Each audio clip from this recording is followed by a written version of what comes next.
રાજ્યની સરકારે 3,72,000 કરોડ આસપાસના બજેટની જાહેરાત કરી છે, પરંતુ આમ આદમી પાર્ટીના અને આદિવાસી નેતા ચૈતર વસાવાએ કહ્યું છે કે આ બજેટથી આદિવાસીઓને કોઈ ફાયદો નથી થયો, પરંતુ સરકારના સાથે સંકળાયેલા કોન્ટ્રાક્ટરો અને અધિકારીઓ છે તેમને જ ફાયદો થવાનો છે।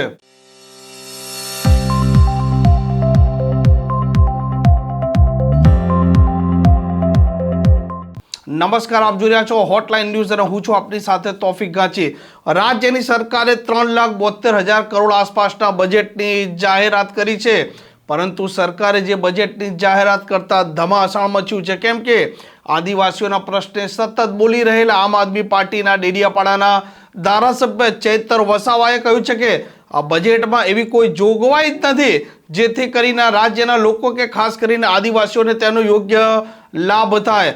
5,000 કરોડ આસપાસ આદિજાતિ વિકાસને ફાળવવામાં આવ્યા છે, પરંતુ તે વિસ્તારની સ્કૂલોની વાત કરીએ તો એક શિક્ષકથી આ સ્કૂલો ચાલી રહી છે। આરોગ્યમાં પૂરતા ડોક્ટર પણ નથી। CSC PSC કે પ્રાથમિક સુવિધા કેન્દ્ર હોય ત્યાં પૂરતી સુવિધા પણ નથી। આવા આરોપ લગાવી રહ્યા છે ધારાસભ્ય ચૈતર વસાવા।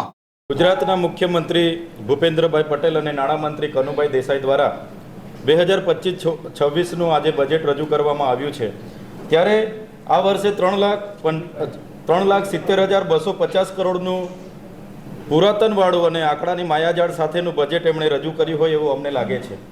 જે રીતે એમણે દિલ્હી, મહારાષ્ટ્ર, રાજસ્થાન અને મધ્યપ્રદેશમાં ત્યાં 500 રૂપિયાના ગેસના બાટલો આપવાની પહેલ કરી છે, હોળી અને દિવાળી એક ગેસ મુક્ત આપવાની એમણે પહેલ કરી છે।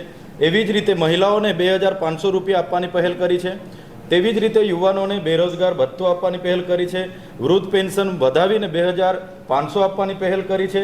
ત્યારે ગુજરાતમાં પણ અઢી દાયકાથી ગુજરાતની પ્રજા એમની સાથે છે, તો અમને આશા હતી કે ગુજરાતમાં પણ એવી જ યોજનાઓ લાવશે અને ગુજરાતના યુવાનો, મહિલાઓ, કિસાનો અને બધાને ન્યાય મળશે। આજે એમણે ગુજરાતમાં આદિજાતિ વિકાસ વિભાગ માટે એમણે જે 5,120 કરોડનું બજેટ એ લોકો લાવ્યા છે, આ બજેટમાં ન્યૂ ગુજરાત પેટર્ન જે આદિજાતિ વિકાસ વિભાગ દ્વારા સંચાલિત ટ્રાઇબલ સપ્લાનમાં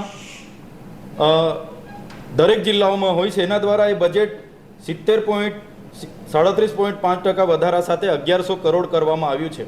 પણ એ બજેટની અંદર અમે જોયું તો ત્યાં પ્રભારી મંત્રીઓ, NGO, એમની ડિસાઇક ડેવલપમેન્ટ સપોર્ટ એજન્સી એમને જે કામો સજેસ્ટ કર્યા છે એવા આદિવાસીઓને લાગતા વળગતા ન હોય એવા બિનજરૂરી કામો એમણે મંજૂર કર્યા છે, જેનાથી આદિવાસી સમાજનો કોઈ વિકાસ થવાનો નથી। અમે સમરસ, કુમાર અને કન્યા છાત્રાલયોની માંગો કરી હતી, એમાં પણ એમણે કોઈ રોડમેપ એમાં જણાવ્યો નથી। સાથે સાથે આદિજાતિ વિકાસ વિભાગ દ્વારા જે પોસ્ટ મેટ્રિક શિષ્યવૃત્તિની યોજના ચાલુ હતી, એ શિષ્યવૃત્તિની યોજના અમને આશા હતી કે આ બજેટમાં જે એમણે બંધ કરી છે પુનઃ ચાલુ કરશે, પણ એવી પણ કોઈ પણ જાતની જોગવાઈ એ અમારા ઉચ્ચ અભ્યાસ કરતા વિદ્યાર્થીઓ માટે એમણે કરી નથી। સાથે સાથે શિક્ષણનું એટલું મોટું બજેટ છે, 5,59,999 કરોડ, પણ એમાં આદિજાતિ વિસ્તારોમાં આજે પણ શિક્ષકોની ઘટ છે, ત્યારે 22,000 શિક્ષકોની જે ભરતીની પ્રક્રિયા હતી આજે પણ પેન્ડિંગ છે, એને ક્યારે પૂર્ણ કરવામાં આવશે એવી કોઈ પણ જાતની એમણે બહાલી કે આપી નથી। એવી રીતના આરોગ્યમાં પણ આરોગ્ય અને પરિવાર કલ્યાણમાં 23,385 કરોડનું બજેટ છે, એમાં લાખોની સંખ્યામાં આયુષ્માન કાર્ડ આપેલા છે, પણ એની જે એમપેનલ હોસ્પિટલો છે એની પણ નવી યાદી એમણે આપી નથી। સાથે સાથે અમુક મર્યાદિત બીમારીઓમાં જ એ કાર્ડમાં ઈલાજ થાય છે, એના સિવાયની બીજી બીમારીઓમાં એ કાર્ડમાં ઈલાજ થતો નથી। એના વિશે કોઈ પણ રોડ મેપ એમણે તૈયાર કર્યા નથી। સાથે સાથે નર્મદા જળ સંપત્તિ અને કલ્પસર વિભાગમાં 25,641 કરોડની જોગવાઈ કરી છે, ત્યારે આ નહેરોનું કામ હમણાં પૂર્ણ થવા આવશે, છતાં જે આદિવાસી વિસ્તારોમાં નહેરો દ્વારા, કેનાલો દ્વારા, ઉદ્વહન સિંચાઈ યોજના દ્વારા કે પાઇપલાઇનો દ્વારા જે નર્મદા, ઉકાઈ, કરજણ, કઢાણા કે પાનમમાંથી પાણી સિંચાઈ માટે આપવું જોઈએ એના માટે પણ કોઈ એમણે પહેલ કરી નથી. સાથે ભાડભૂત બેરેક યોજના માટે 876 કરોડ રૂપિયાની એમણે જોગવાઈ કરી છે, પણ ત્યાં જે લોકોની જમીનો ગઈ છે એની વળતરની કોઈ વાત આમાં જોગવાઈમાં કરવામાં આવી નથી. પ્રધાનમંત્રી આવાસ માટે એમણે 1,20,000થી વધારો કરીને 1,70,000 કરવામાં આવેલ છે, પણ અમારી માંગ હતી કે જે રીતે શહેરી વિસ્તારોમાં પ્રધાનમંત્રી આવાસ યોજનામાં 3,50,000 આપવામાં આવે છે એ જ પ્રમાણે ગ્રામ્ય વિસ્તારોમાં પણ આપવામાં આવે, પણ એને પણ ધ્યાને લેવામાં આવેલ નથી.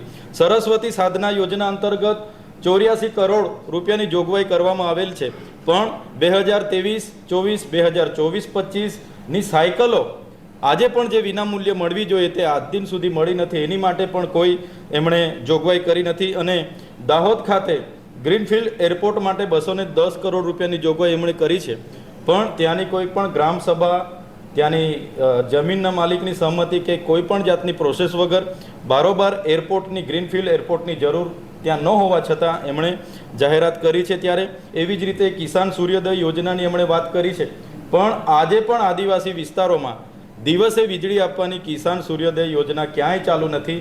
અને આજનું જે બજેટ અમે જોયું તો સરવાળે અમને એવું લાગી રહ્યું છે કે આ બજેટ પુરાતનવાળું છે, આંકડાઓની માયાજાળ છે, અને એમાં કંઈ વિશેષ મોંઘવારી પર કંટ્રોલ આવે, ખેડૂતોના ભાવ કંઈ વધારા થાય, યુવાનોને કંઈ રોજગારી મળે, નાના ઉદ્યોગો, લઘુ ઉદ્યોગો કે પ્રાકૃતિક ખેતી કે જે પણ ગુજરાતની ગ્રોથનું એન્જિન છે એના ડેવલપ માટે ક્યાંય પણ એવું દેખાતું નથી કે ઉડીને આંખે વળગે એવું ક્યાંય અમને દેખાતું નથી કે ગુજરાત સરકારે કંઈ વિશેષ બજેટ પેશ કર્યું હશે.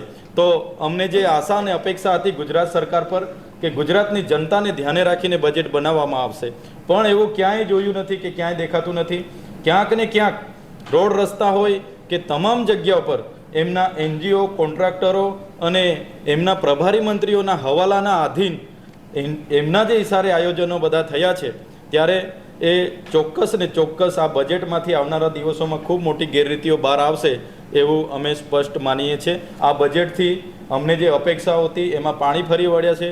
ક્યાંય અપેક્ષાઓ અમારી પૂરી નથી થઈ, અને આ ગુજરાતની જનતાએ અઢી દાયકાથી જે મતો આપ્યા છે, પણ અઢી દાયકાના મતો બાદ ગુજરાતની જનતાએ દરેક ક્ષેત્રે, કર્મચારી હોય, ખેડૂત હોય, મહિલા હોય કે વિદ્યાર્થી હોય, શિક્ષણ હોય, આરોગ્ય હોય, સિંચાઈ હોય, પીવાના પાણીની બાબતો હોય કે ટેકાના ભાવની બાબત હોય, દરેક જગ્યાએ આજના બજેટમાં અન્યાય થયો હોય એવું અમે સ્પષ્ટ માનીએ છીએ. આ પ્રકારના સમાચાર, આ પ્રકારના અહેવાલ માટે હોટલાઇન ન્યૂઝની આ ચેનલ જોવાનું અને સબસ્ક્રાઇબ કરવાનું ભૂલતા નહીં. આવા પ્રકારના વિડીયો તમને જોવા ગમતા હોય તો હોટલાઇન ન્યૂઝ ચેનલને લાઇક, શેર અને સબસ્ક્રાઇબ કરો.